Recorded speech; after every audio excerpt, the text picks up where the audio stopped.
Hello students, सभी को हमारे यूट्यूब चैनल में स्वागत है। और आज हम लोग क्लास 9 के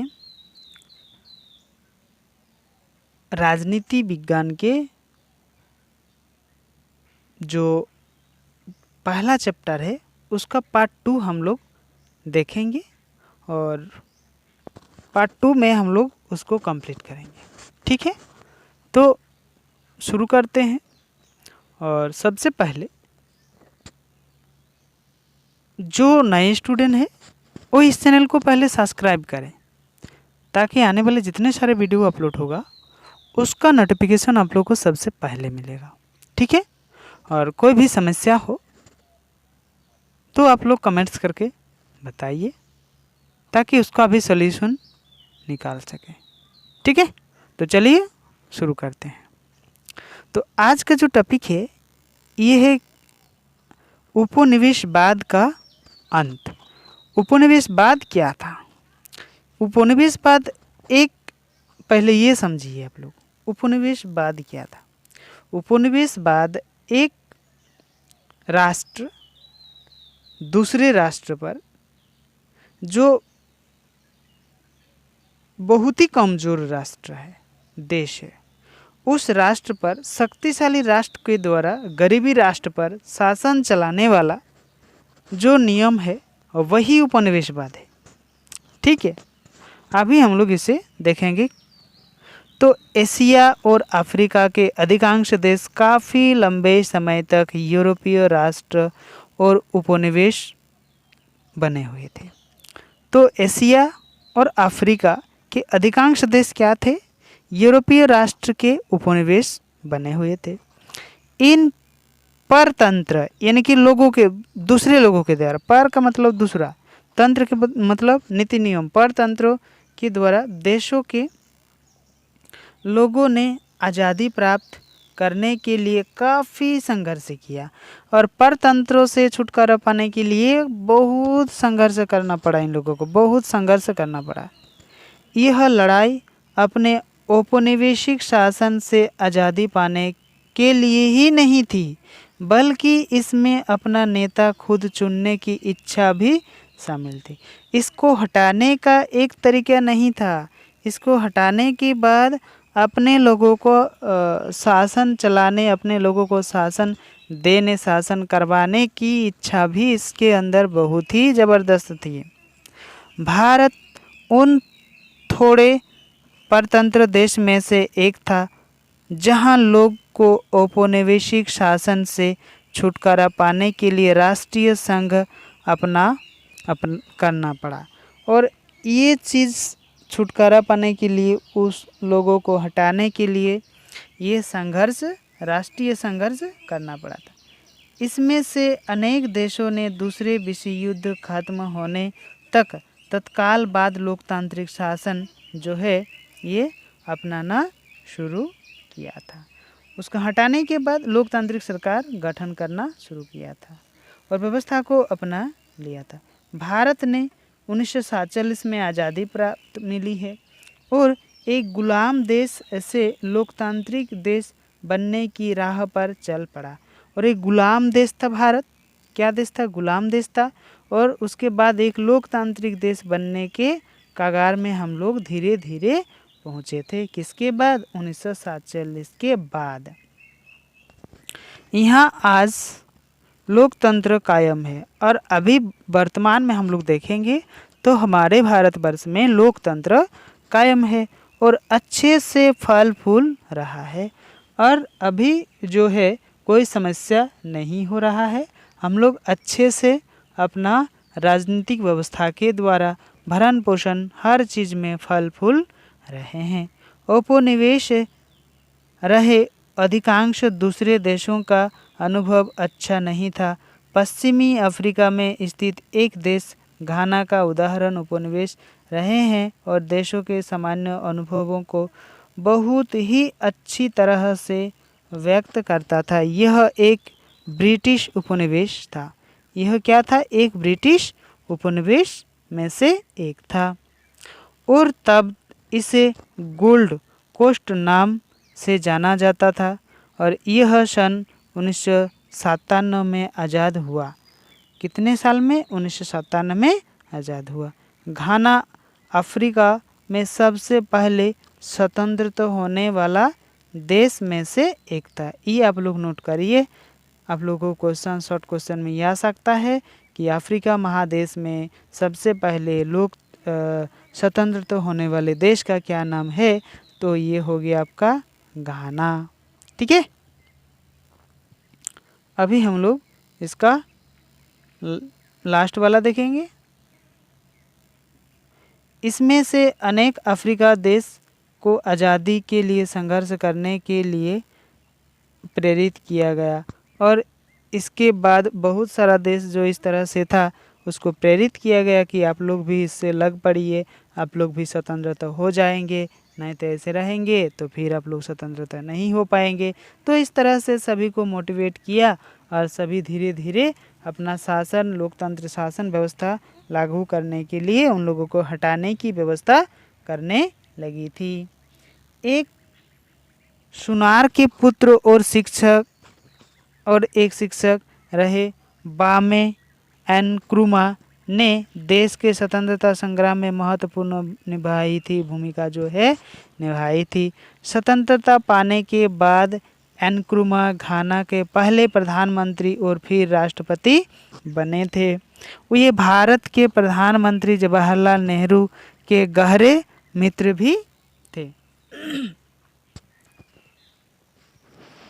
गहरे क्या थे? मित्र भी थे। अब अफ्रीका में लोकतांत्रिक स्थिति है और एक प्रेरणा पुरुष बन गए थे और उसके बाद वो एक प्रेरणा पुरुष के रूप में बने हुए थे और उसने ये अपने आप को घाना की जनता के आजीवन राष्ट्रपति के रूप में चुना लिया था और घाना के राष्ट्रपति के रूप में आजीवन यानी कि जितना दिन वो बचेगा वही के वो राष्ट्रपति बने रहेंगे, इस चीज़ के लिए उसको रखा गया था। अभी हम लोग इसे देखेंगे, चुना गया और बाद में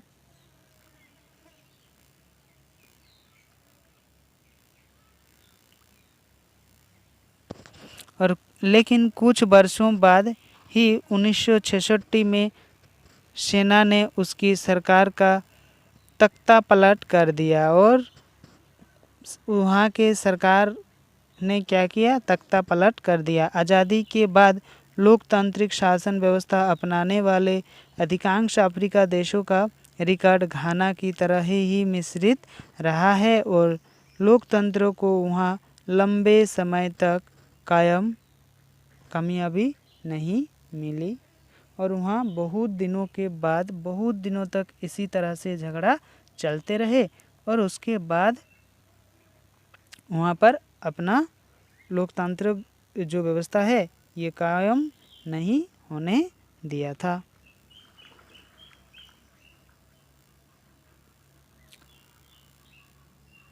अभी हम लोग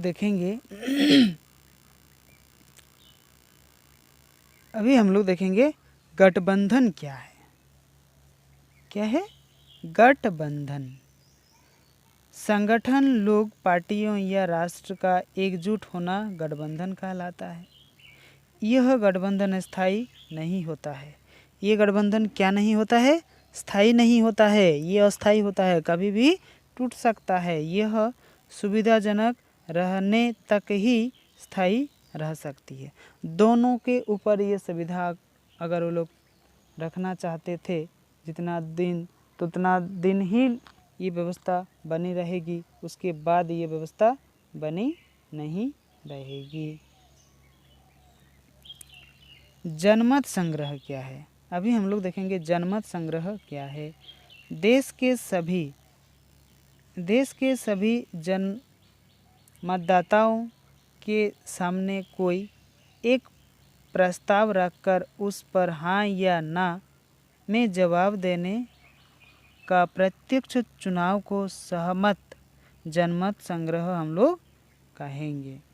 यानी कि कोई भी प्रस्ताव एक चीज़ को रखेंगे उसके बाद सभी को पूछेंगे आप लोग हाँ बोलिए या फिर नहीं बोलिए, इस तरह से वहाँ जो है काम होता था।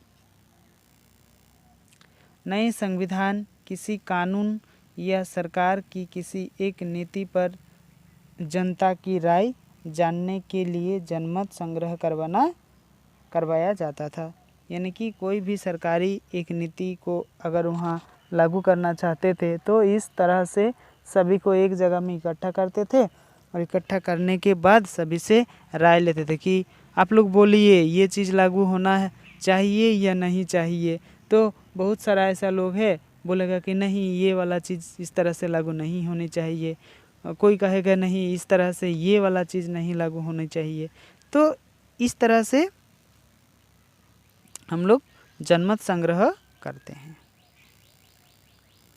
अभी इससे पहले ही हम लोग देखे तख्ता पलट, इसको जो अभी जो है लास्ट वाला, इसमें आप लोग सब कुछ अपना कॉपी में लिखते जाइए। ये बहुत ही इम्पोर्टेंट है, बहुत ही इम्पोर्टेंट है ये तख्ता पलट। देखिए तख्ता पलट क्या है। तख्ता पलट किसी सरकार को अवैध रूप से अचानक उखाड़ फेंकना ही तख्ता पलट होता है। मतलब अचानक रूप से कोई सरकार, मान लीजिए कोई सरकार चल रहा है, उसको कोई आकर, कोई संगठन आकर उसको ख़त्म कर देगा एकदम, तो वही होता है तख्ता पलट। यह हिंसक भी हो सकता है और नहीं भी। ये कभी कभी हिंसक का रूप भी लेता है और कभी कभी हिंसक का रूप नहीं भी ले सकता है। यही होता है तख्ता पलट। ठीक है, अभी हम लोग देखेंगे मजदूर संघ। मजदूर संघ का क्या काम है, ये लोग क्या करता है क्या नहीं करता है, इसे हम लोग जानेंगे। मजदूरी करने वाले लोगों द्वारा अपने रोजगार को बनाए रखने और बेहतरीन उद्देश्य से बनाया गया संगठन ही हम लोग कहेंगे मजदूरी संघ। अभी हम लोग देखेंगे साम्यवादी शासन। साम्यवादी शासन क्या है? किसी साम्यवादी पार्टी द्वारा चलाए जाने वाली शासन जो है वही साम्यवादी कहलाता है। इसमें देश की अन्य पार्टियों को सत्ता के लिए प्रयास करने या सरकारी कार्य में दखल देने की इजाज़त नहीं देती थी। यानी कि अपने लिए अपने ही देश राष्ट्र के लोग ही कार्य करते थे, दूसरों को आने के लिए मंजूरी नहीं देते थे। यही होता है साम्यवादी शासन। देश की सारी बड़ी संपत्तियां और उद्योगों पर वहाँ की सरकार का ही नियंत्रण होता था और अपना जो सरकार है उसी का नियंत्रण में पूरा चीज़ रहेगा, वो उसी के कंट्रोल में पूरा चीज़ रहेगा। वही होता है साम्यवादी शासन व्यवस्था। आप लोग को समझ में आ गया होगा। तो चलिए इसके बाद हम लोग दूसरा चीज़ को देखेंगे, राजनीतिक बंदी क्या होता है। तो जेल में कैद किए गए या उसके घर में नज़रबंदी किए गए लोग जिनके विचारों, कार्य या छवि को हम लोग देखेंगे तो को सरकार अपने लिए खतरा समझते हैं। और ये अपने लिए सरकार खतरा समझते हैं अगर इसमें कोई दूसरा चीज़ उसके नज़र में आए, कार्य, छवि या लोगों का जो विचार है ये दूसरे चीज़ की तरफ से आए तो अपने को ये चीज़ समझते थे। आम तौर पर ऐसे लोग के खिलाफ झूठे या बढ़ा चढ़ाकर इसको मामले दर्ज करवाए जाते थे।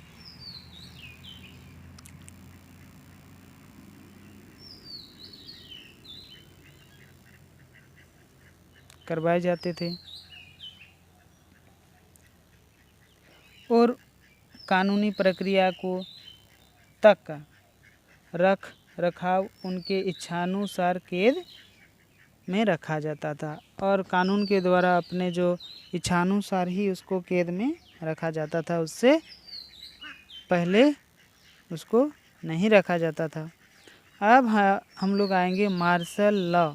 मार्शल लॉ, मार्शल मतलब एक वैज्ञानिक था, उसका कुछ नियम उसने निकाला और वही चीज़ होता है मार्शल लॉ, वही चीज़ होता है मार्शल लॉ।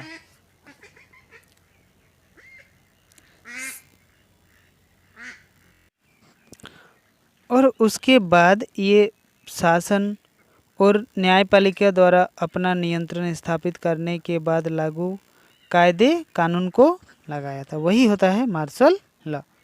हड़ताल क्या है? कुछ शिकायतों या मांगों को पूरा न होने के कारण मजदूरों या कर्मचारियों द्वारा सामूहिक रूप से काम करने से इनकार करना।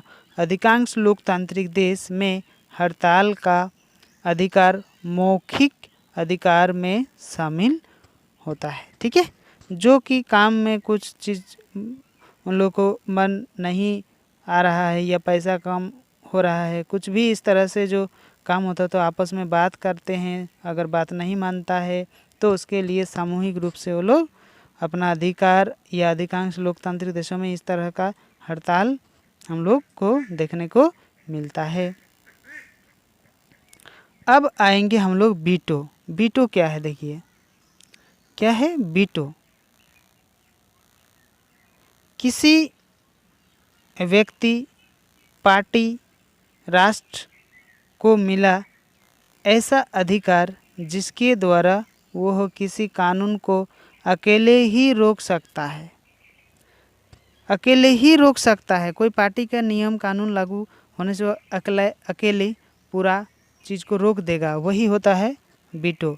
वीटो किसी भी फैसले को रोकने के लिए असीमित अधिकार प्रदान करता है और लागू कराने के लिए नहीं, वो रोकने के लिए ही उसको बनाया गया है, यानी जिसको हम लोग ब्रेक कहेंगे। ठीक है, वीटो लातीनी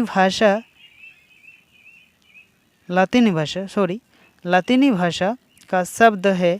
इसका शाब्दिक अर्थ हम लोग कहेंगे तो ये मना करता हूँ, यानी कि वीटो का ये देखेंगे तो इसका अर्थ होता है कि मैं मना करता हूँ।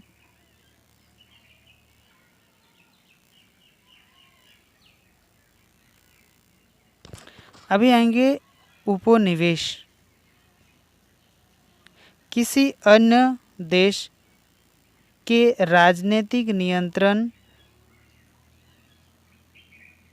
में रखने वाला क्षेत्र होता है उपनिवेश, यानी कि एक राष्ट्र दूसरे राष्ट्र पर शासन जमाना ही क्या होता है? उपनिवेश होता है। ठीक है, सब कार्य पर अपना अधिकार वो जमा लेते हैं और इधर से वो इधर चीज़ लाते रहता है। तो आज के लिए बस इतना ही। जो नए स्टूडेंट जुड़े हैं उस चैनल को सब्सक्राइब कर ले, ताकि आने वाले जितने वीडियो अपलोड होगा उसका नोटिफिकेशन आप लोग को मिलता रहेगा। बस, थैंक यू।